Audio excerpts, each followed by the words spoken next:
கிறிஸ்துவிலே மிகவும் பிரியமானவர்களே, 17/6/2026 உங்களை சந்திப்பதில் மகிழ்ச்சி அடைகிறேன். வாருங்கள், ஒரு நிமிடம் நாம் ஜெபிப்போம். அன்பு தகப்பன், இன்றைக்கு என்னோட பாதுகாப்புக்காய் ஜெபிக்கும்படி என் தேவனுடைய சமூகத்தில் வருகிறேன். என் தேவனுடைய நன்மையானது இவருடைய வாழ்க்கையில் இருந்து செயல்படும்படி நீ செய்தல்லபடி ஜெபிக்கிறேன். எல்லா பொல்லாப்பு நாசமோசம் விலக்கி நீங்க பாதுகாத்துக் கொள்ளுங்க. என் தேவனுடைய கரம் இவரோடு இந்த அற்புதத்தை செய்வதாக. இயேசு கிறிஸ்து சிந்தின பரிசுத்த ரத்தத்தை இவர் மீதும் ஒரு குடும்பத்தின் மீதும் செய்கிற சகல காரியத்தின் மீது பூசுகிறேன். ஆகவே இந்த நாள் முழுவதும் மகிமையின் ஆசீர்வாதம் இவரோடு இருந்து சகல விதமான ஆசீர்வாதம் இவருடைய வாழ்க்கையில் வந்து சேரும்படி நீர் செய்தல்லபடி ஆட்சி. நீதிமொழிகள் 21:31 படி ஜெயமோ கர்த்தரால் வரும் என்று சொல்லி எழுதப்பட்டக்கூடிய வார்த்தையின்படி ஜெயத்தை இவருடைய வாழ்க்கையில தருவீராக. சகலவிதமான நன்மையும் இவருடைய வாழ்க்கையில் வரும்படியாக கர்த்தரே நீர் ஆசீர்வதிப்பீராக. இயேசுடைய நாமத்திலே ஒப்புக்கொடு ஜெபிக்கிறேன் நல்ல பிதாவே, ஆமென். பிரியமான ஜெப பங்காளரையும் ஒரு நிமிடம் நம்ம இந்திய தேசத்திற்காக ஜெபிப்போம். அன்பு தகப்பனே, 17/6/2026 தேசத்தின் நன்மைக்காய் ஜெபிக்கும்படியாய் உங்களுடைய சமூகத்தில் வருகிறேன்.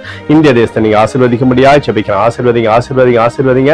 தேசமானது நன்மை பார்க்கும்படி நீர் செய்தல்லும்படி ஜெபிக்கிறபடி கிருபை கோலும் கைத்தறியும் தேசத்தை தேற்றுவதாக உடைய நிறைவாக தேசத்திலிருந்து அற்புதத்தை செய்தோமப்பா. எங்களுக்காக அடித்து நொறுக்கப்பட்டிருக்கூடிய இயேசு கிறிஸ்துவும் அவர் சிந்தின விலையேறப்பட்ட ரத்தத்தை வைத்து ஒப்புக் கொடுக்கிறோம். அத்தோடு இந்திய தேசத்தில் எழுப்புதலை தரும்படியாக ஜெபிக்கிறேன். எழுப்புதலை தருவீராக.